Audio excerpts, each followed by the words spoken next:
Vamos a estar mirando en el pasaje de Lucas, capítulo 19, versículos 28 al 44.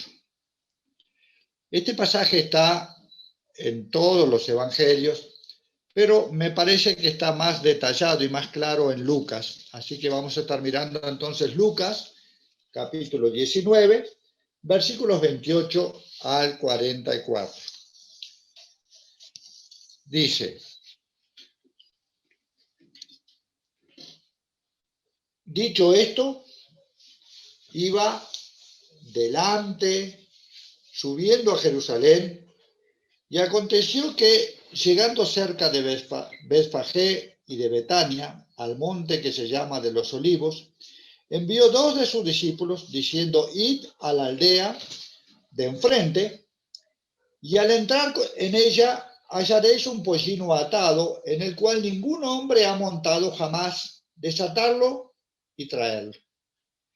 Y si alguien os preguntare: ¿por qué lo desatáis?, le responderéis así: porque el Señor lo necesita.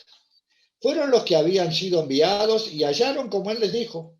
Y cuando desataban el pollino, sus dueños les dijeron: ¿por qué desatáis el pollino? Ellos dijeron: porque el Señor lo necesita. Y lo trajeron a Jesús, y habiendo echado sus mantos sobre el pollino, subieron a Jesús encima. Y a su paso tendían sus mantos por el camino. Cuando llegaban ya cerca de la bajada del monte de los Olivos, toda la multitud de los discípulos, gozándose, comenzó a alabar a Dios y a grandes voces por todas las maravillas que habían visto, diciendo: bendito el Rey que viene en el nombre del Señor, paz en el cielo y gloria en las alturas. Entonces algunos de los fariseos de entre la multitud le dijeron: Maestro, reprende a tus discípulos. Él le respondiendo les dijo: os digo que si estos callaran, las piedras clamarían. Y cuando llegó cerca de la ciudad, al verla, lloró sobre ella, diciendo: oh, si también tú conocieses a los menos en este tu día, lo que es para tu paz, mas ahora está encubierto de tus ojos. Porque vendrán días sobre ti cuando tus enemigos te rodearán con vallado y te sitiarán, y por todas partes te estrecharán y te derribarán a tierra y a tus hijos dentro de ti, y no dejarán en ti piedra sobre piedra, por cuanto no conociste el tiempo de tu visitación. Hasta acá la lectura. Vamos a estar orando, pidiéndole al Señor que sea Él en esta mañana, quien nos dirija, quien nos dé la sabiduría para poder discernir e interpretar su palabra. Señor y Padre, venimos ante tu presencia soberana, agradeciéndote, Señor, por la oportunidad que nos das de presentar ante ti todas estas alabanzas que hemos presentado, Señor. Gracias, mi Señor, por las profecías, mi Señor, que están escritas desde mucho tiempo antes de tu crucifixión y muerte, Señor, y todas ellas cumplidas al pie de la letra, Señor amado. Gracias porque tú eres verdad, gracias porque tú eres ese Dios, Señor, que lo que dice, lo hace. En este momento, Señor amado, parte de tu pueblo, estamos reunidos acá para escuchar tu palabra. Bendice, Señor, a cada uno de nosotros, ayúdanos a tener un corazón sensible para recibir esa palabra. Libera nuestra mente de todo pensamiento que pueda estar, de toda ansiedad o preocupación que pueda estar perturbando, Señor, la debida atención de tu palabra. Y bendice también allí todas las congregaciones, Señor, que en este día y en este momento están también, Señor, predicando tu palabra. En el nombre de nuestro Señor Jesucristo, te lo rogamos y te lo pedimos. Amén. Muy bien. Bueno, dice que el Señor venía allí de Betfagé y de Betania. Estos eran dos pueblos pequeños que estaban muy cerca allí del Monte de los Olivos, más o menos a 1 kilómetro del Monte de los Olivos, y el Señor venía desde ahí. Y iba a entrar justamente ahí en la ciudad de Jerusalén. Son interesantes los versículos desde el 29 al 35, la instrucción que el Señor le da a sus discípulos. Una les dice algo detallado, que son, digamos, cosas que podríamos considerar comunes y normales, pero cómo lo que el Señor dice se cumple al detalle. Y acá vemos también la omnisapiencia del Señor. Él sabe absolutamente todo.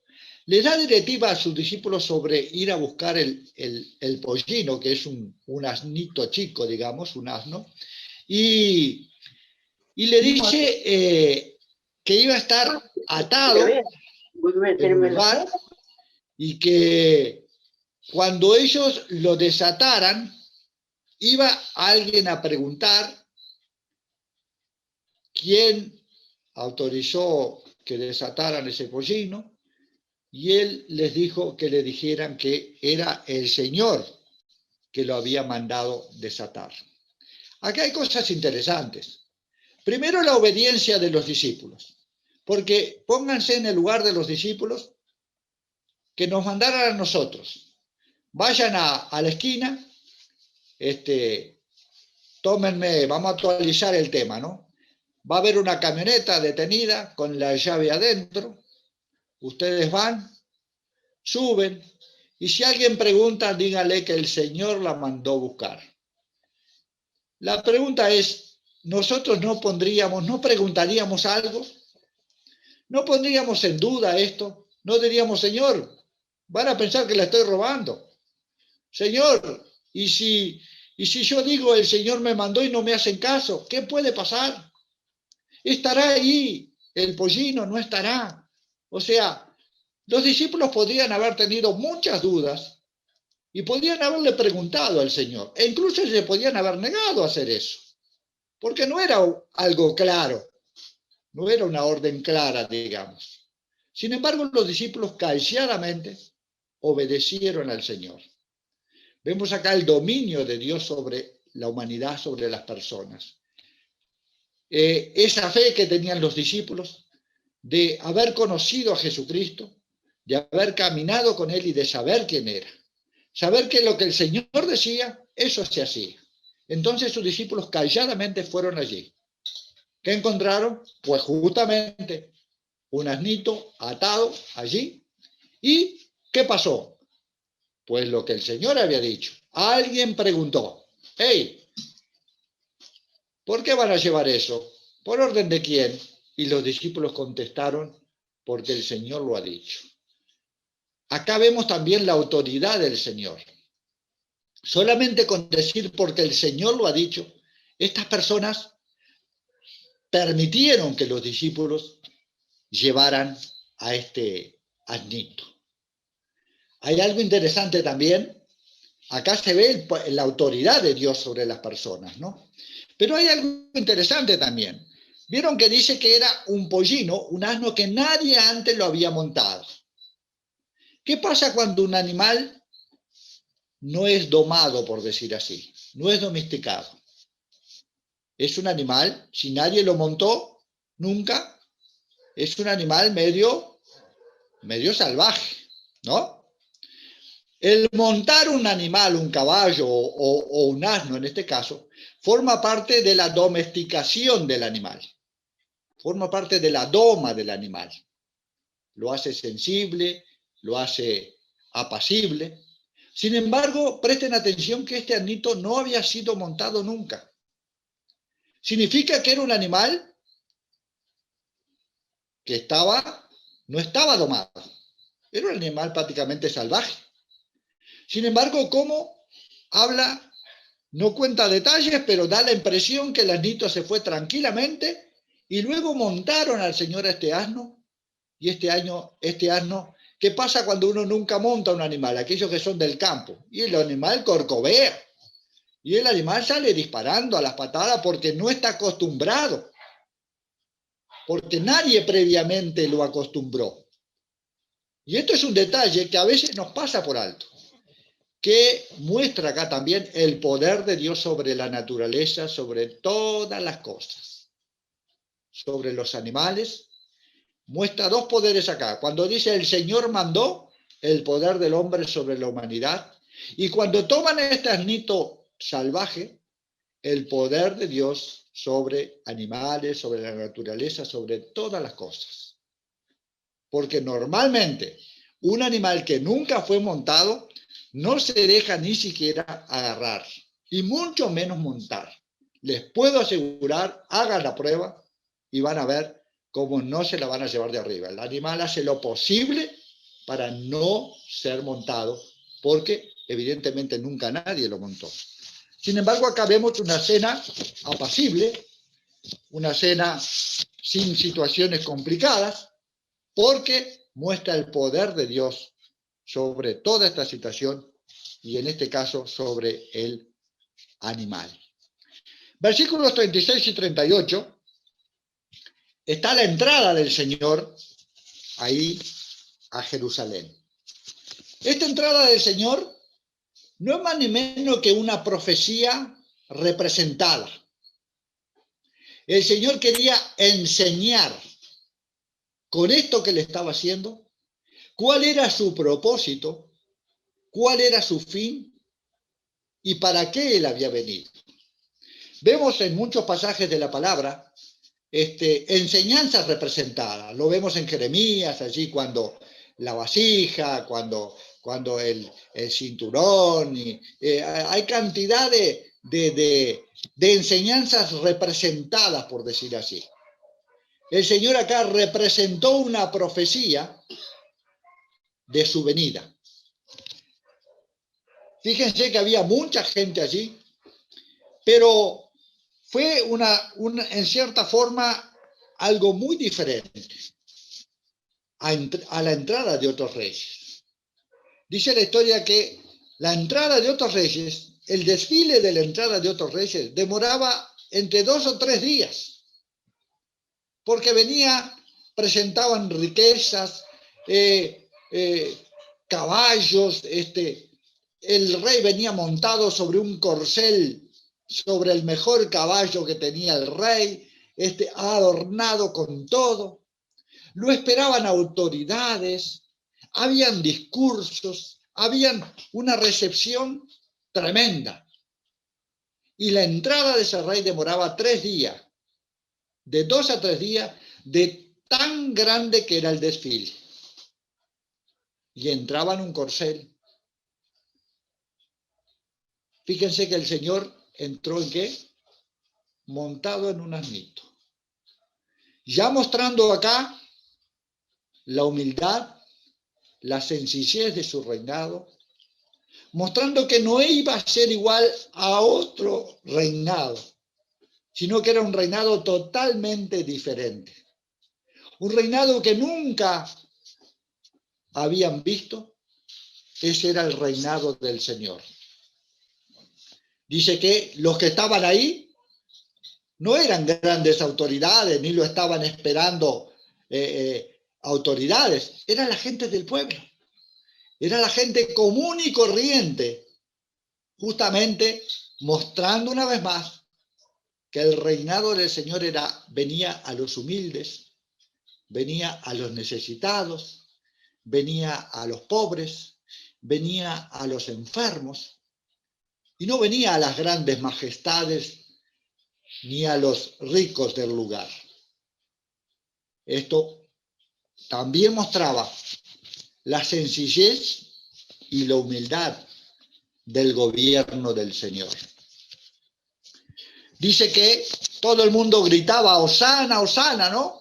Aclamaban como que fuera un rey y ponían las palmas y los mantos. Eso era costumbre en la antigüedad, que cuando un rey entraba se ponían los mantos para que el rey cruzara sobre esos mantos. Ponían los mantos, ponían palmeras y el Señor cruzaba por ahí y todo el mundo gritaba Hosana, Hosana. Pero esta gente gritaba pensando que el reinado del Señor iba a ser un reinado semejante a los que habían hasta el momento. Tanto gritaban que acá en el 39, versículo 39, vamos a leerlo, dice: entonces algunos de los fariseos de entre la multitud le dijeron, Maestro, reprende a tus discípulos. Como quiere decir que se callen. Están gritando una cosa que no es, pensaban los fariseos, ¿no? Y el Señor contesta en el 40. Él respondiendo les dijo, os digo, que si ellos callaran, las piedras clamarían. ¿Qué estaba diciendo el Señor? Esto es indetenible. Esto va a suceder. Por más que yo los calle, no voy a detener nada. ¿Por qué? Porque eran los planes y los propósitos de Dios el Padre. Esto no lo detenía nadie. La voluntad de Dios no la detiene nadie, mis queridos hermanos. El propósito de Dios no lo detiene nadie. El plan que Dios tiene para tu vida y para este mundo, nadie lo puede detener. Nadie lo puede acallar. Él dijo, si los hago callar, igual las piedras van a hablar. Nadie puede detener los propósitos del Señor en este mundo. Está escrito en el Apocalipsis sobre el fin de este mundo. Y si nosotros nos ponemos a pensar, quizás estamos ya entrando en los principios de grandes dolores. Y a veces, como decía una hermana los otros días, oramos para detener esto. Pero orar para detener esto es como orar contra la voluntad de Dios. Porque esto ya está escrito. Esto ya está escrito y aclarado de que va a suceder. Es el principio, mis hermanos, de grandes dolores. Esto no termina acá. Esto recién empieza. Porque la voluntad de Dios nadie la puede detener.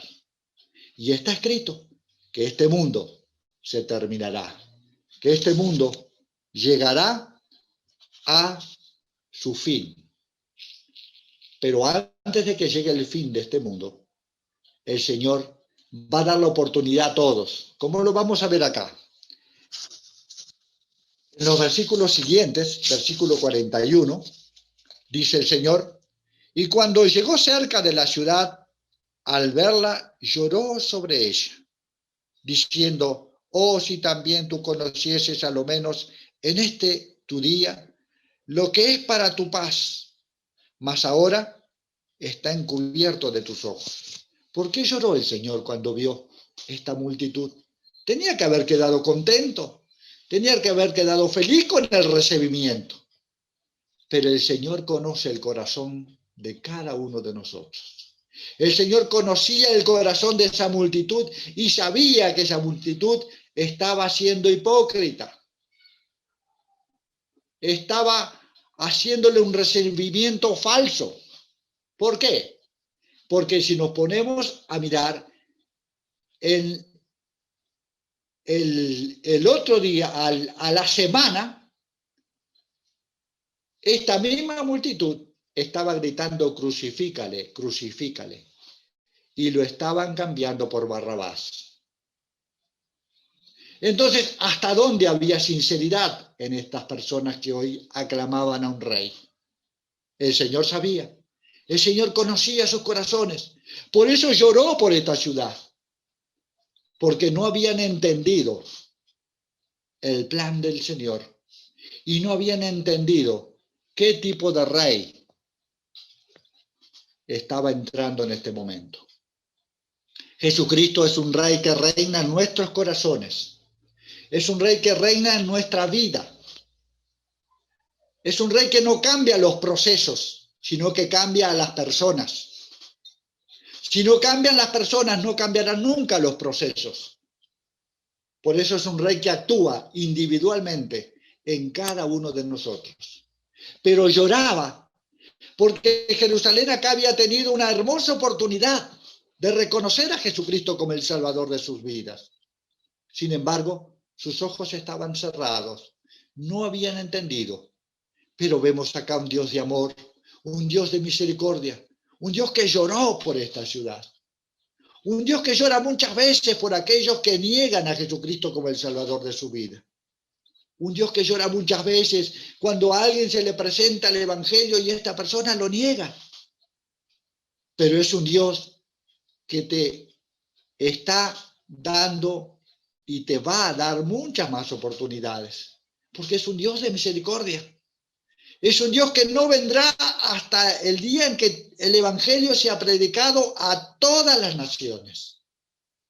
Es un Dios que es tan misericordioso que vendrá cuando te haya dado a ti todas las oportunidades posibles para aceptar a Cristo. Ahora, si no lo aceptas, no va a ser un tema de oportunidad. Va a ser un tema que simplemente cerraste tu corazón, cerraste tus ojos a Jesucristo, como lo hizo Jerusalén en ese momento. Y no quisiste reconocer la verdad. No quisiste reconocer que Jesucristo es la única salvación para tu vida. Aquellos que somos hijos de Dios, que hemos aceptado a Jesucristo como el Salvador de nuestras vidas, tenemos el mensaje de salvación para presentar. Y en esta mañana, a través de este mensaje, si tú no conoces a Jesucristo, te estamos presentando ese mensaje de salvación. Pero este mensaje tiene dos puntas. Una es salvación, la otra es condenación. Salvación si aceptás a Cristo como el Salvador de tu vida y entendés que Él es tu única salvación. Condenación si negás este mensaje y cerrás tu corazón a Jesucristo.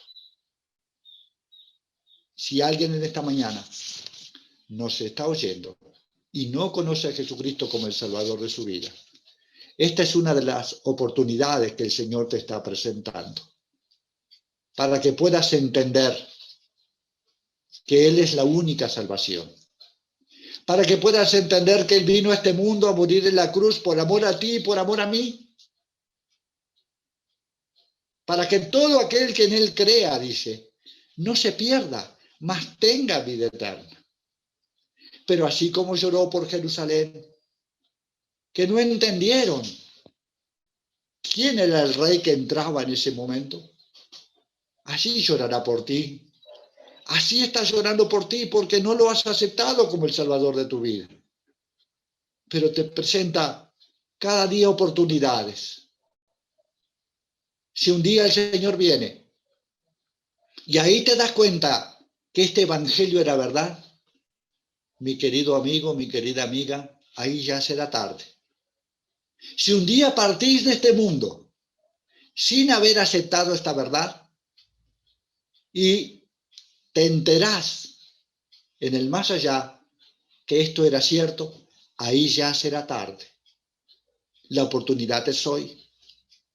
Hoy el Señor te da la oportunidad de que abras tu corazón, que lo reconozcas como el Salvador de tu vida, que entiendas que Él es el camino, la verdad y la vida, y que nadie viene al Padre si no es por Él. Simplemente aceptando, abriendo tu corazón al Señor, a través de la fe, obtendrás la salvación. Pero la mayoría de nosotros es como este Jerusalén. No entienden quién es Cristo. Unos lo agarran como un amuleto, otros vienen a Él cuando necesitan, luego se van. Otros dicen, yo creo a mi manera. Y por ahí seguimos. Pero Dios te está invitando a creer realmente en Él, a abrir tu corazón a Él. Esta es una semana muy especial para aquellos que somos hijos de Dios. Es la última semana del trayecto del Señor hacia la cruz. En esta semana pasaron muchas cosas, hasta que llevaron a Jesucristo a la muerte. Interesante que no quedó en la muerte. Y ahí está la esencia de nuestro evangelio, y está el apoyo de nuestro evangelio. Al tercer día, ese Jesucristo resucitó. Mis queridos hermanos, si esto no hubiera pasado, lo que nosotros predicamos sería una historia, sería un cuento, pero no sería una realidad y una verdad, como la es el Evangelio de Salvación. Una vez más te repetimos, si no has aceptado a Cristo como el Salvador de tu vida, Dios te presenta hoy la oportunidad. No seas como Israel, que no quiso ver al Jesucristo que entraba en sus corazones. Cerró sus ojos y a la semana siguiente lo estaban cambiando por Barrabás. ¿Cuántos de nosotros cambiamos al Señor por la lujuria, por una vida buena, por una vida de placer, por esto o por lo otro? Nunca sabemos qué tiempo tenemos. En estos pocos meses he perdido amigos con los que he tenido contacto una semana anterior. Estaban excelentemente bien de salud. A la semana me entero que habían muerto por el virus del COVID. Y una semana antes o días antes había estado hablando con ellos y estaban perfectamente bien de salud. Ninguno de nosotros diría, estos van a morir. Sin embargo, a los días recibo la noticia que habían partido. En un proceso de 3, 4, 5 días, el virus lo llevó. ¿Qué te estoy diciendo con esto? Que no hay tiempo. Que no hay tiempo. Que un segundo siguiente no sabes si lo vas a tener. Hoy gozás de salud. Mañana, un segundo siguiente, no sabes si la vas a tener. Y este virus lo que demuestra es la fragilidad de nuestra vida. No podemos prever nada. No podemos asegurar nada porque todo está en las manos del Señor. Y creas o no creas, tu vida, aunque no creas, está en las manos del Señor. No sabes cuánto tiempo te queda. No dejes para mañana lo que puedes hacer hoy. Y no te vayas a arrepentir mañana, porque hoy el Señor te está dando la oportunidad. Mis queridos hermanos, estamos en tiempos de predicar el Evangelio con más intensidad todavía. Mucha gente está partiendo de una forma gigantada. Si nosotros partimos, gloria al Señor, como lo dijo Pablo, para mí el vivir es Cristo y el morir es ganancia. A los que hemos aceptado a Cristo como el Salvador de nuestra vida, la muerte no nos complica, no nos asusta, porque es simplemente un puente donde pasamos de este mundo a un mundo mucho mejor a la presencia de nuestro Señor Jesucristo. Pero ¿qué de aquellos que han cerrado su corazón? ¿Qué de aquellos que dicen no al Evangelio de salvación y al momento siguiente parten? ¿Qué pasará con ellos? Si nos estás escuchando y no has aceptado a Cristo como el Salvador de tu vida, por favor no pierdas tiempo. Estamos en tiempo de salvación. Jesucristo aún te está dando la oportunidad antes de que partas de este mundo. Vamos a estar orando. Señor y Padre, venimos ante tu presencia soberana, agradeciéndote una vez más por tu palabra, Señor. Esa palabra que es viva y eficaz por sí sola, que como espada de dos filos penetra hasta lo profundo de nuestro corazón.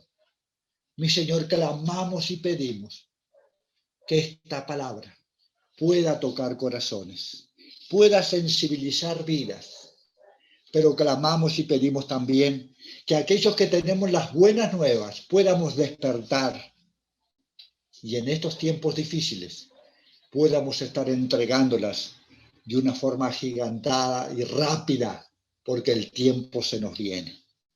Mi Señor, si en esta mañana alguien nos está escuchando y no te ha aceptado como el Salvador de su vida, que tú puedas sensibilizar su corazón, que puedas hacerlo entender que necesita de ti, Señor, que el tiempo es ya, que no podemos esperar mañana, porque no sabemos si tendremos el mañana.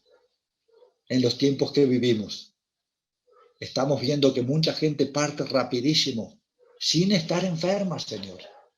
Estaban bien, y a los 2, 3 días recibimos la noticia que ya no están entre nosotros.